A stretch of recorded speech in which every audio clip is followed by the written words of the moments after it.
Hello, this is Chef John from foodwishes.com with Truffled Cauliflower Gratin. That's right, this only sounds like it's too expensive to make, but I'm about to show you a great trick, which is going to allow you to enjoy the magic of truffles without breaking the bank. In fact, this product is so affordable, you could literally buy enough for this recipe with the contents of your average piggy bank.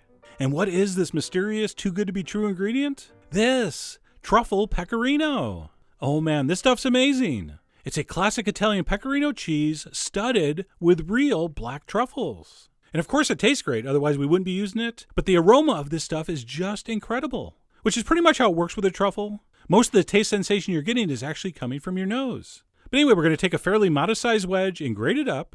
And I'll go into detail on the blog about where to find this cheese. It's pretty easy. And of course all those little pieces of truffle are now being finely shaved, which is releasing even more flavor and aroma. So let's go ahead and grate that up and set it aside. And what we're going to do is add that to our white sauce, which is the next step. So we're going to start the sauce by adding some butter to a heavy-bottomed saucepan, set on medium heat. And to that I'm going to add some flour. And sure, you're supposed to wait for the butter to melt, but I never do. And what is the effect? Nothing. So we're going to stir that flour into the butter. And eventually that butter melted and it came together and looked like this. And then all we're going to do is cook this mixture, which as you well know is called a roux, for about 2 or 3 minutes just to take the raw edge off the flour. And how do you know it's done? It will smell like cooked pie crust. Oh yeah, your nose is a very underrated tool in the kitchen. And I'm not just talking about nose print cookies. But anyway, we're going to cook that roux on medium heat for 2 or 3 minutes, at which point we're going to turn off the heat. Just turn it right off, because the next step is to introduce the cold milk. And I wanted to make the point that you can just dump everything in and stir. You don't have to add it gradually. As long as the milk is cold and the roux hot, you will not get lumps. So that's what I was attempting to do here, except the measuring cup slipped and I spilled some, which was unfortunate. But besides making a mess, it really didn't cause any problems with the sauce. The real problem is it's distracting you from the point I'm trying to make. That if your milk's cold, you can just dump it all in at once and whisk. So we're just going to dump all that in at once. We're going to whisk fairly vigorously until you think it's incorporated. And then, and only then, will we turn our heat back on to medium-high and cook this stirring until it thickens. And as you well know, that's not going to happen until this comes up to a simmer. All right, so here it's starting to get a little thick. And you'll see a couple minutes later as this comes up to temperature and starts to bubble, it will thicken up beautifully. So that's looking good. And at that point, we can turn off the heat. And it's actually a little tough to see the thickness with the whisk, so let me switch to a ladle. And right there, you can see it a little better. A beautifully thick and smooth sauce. And at this point, with the heat off, we're going to go ahead and add the rest of the ingredients. So let's go ahead and season this up. I'm going to do that with some cayenne pepper and some salt, of course. And we're also going to want a nice pinch of nutmeg in this. And of course, I'm going to freshly grate mine. It's much better. So a little touch of nutmeg, and we'll give that a mix. And then last but not least, we will add our already grated cheese. And by the way, your sauce didn't all of a sudden get lumpy. Pecorino's a pretty firm cheese. And because we have the heat off here, those shreds are not going to melt totally, which is exactly what we want. All right, don't forget, this is going to get baked. So just add that, stir it in, and simply set it aside until you need it. And it will thicken up as it cools. Do not be alarmed. It's not going to cause any problems. And we will reserve that until our cauliflower is ready. So let's take a head of cauliflower and remove the core. Oh, be careful. Coring things are a very common cause of cuts in the kitchen. And really, other than the very, very center of the core, you can use everything. So once we've removed that, we're just going to cut these into pretty big pieces. I don't like it too small. You don't want it falling apart.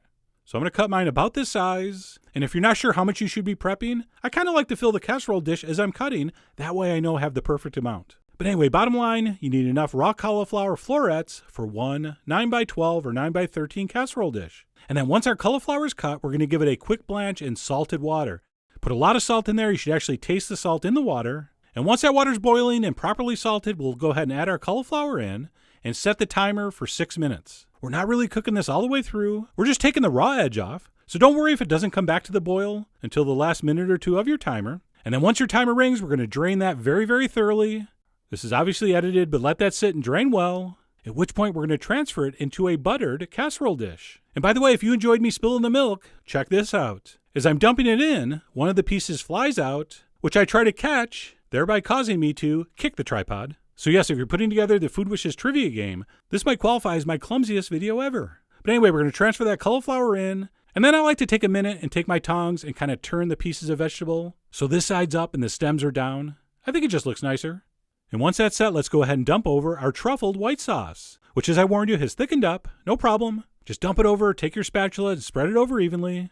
And again, the waterier the vegetable you're going to make a gratin out of, the thicker this bechamel sauce needs to be. So you'll see when it bakes, this is going to be perfect. And once we've spread that out nice and evenly, we're definitely going to want to give it the old tappa. And we'll even throw in an old shaka, which is going to settle all that sauce down and around our cauliflower.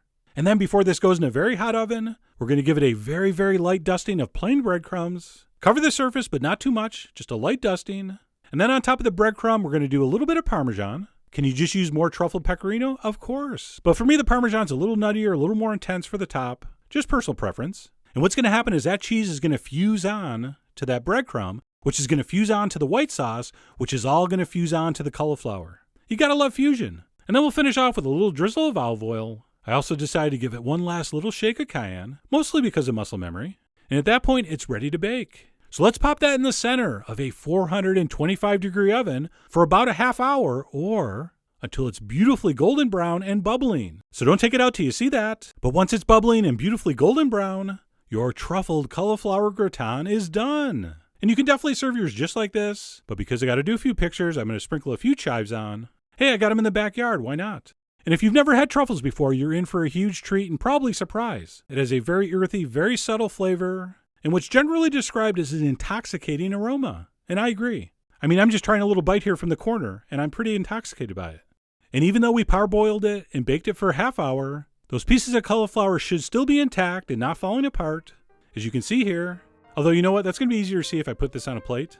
Sorry, but I was sans entree, so I didn't have any meat to serve this with, but I can't even pretend to be concerned about that. This was just so incredible. But anyway, that's it. Truffled cauliflower gratin. If you're looking for a very memorable, special occasion side dish featuring truffles that you don't have to win the lottery first to make, then this is for you.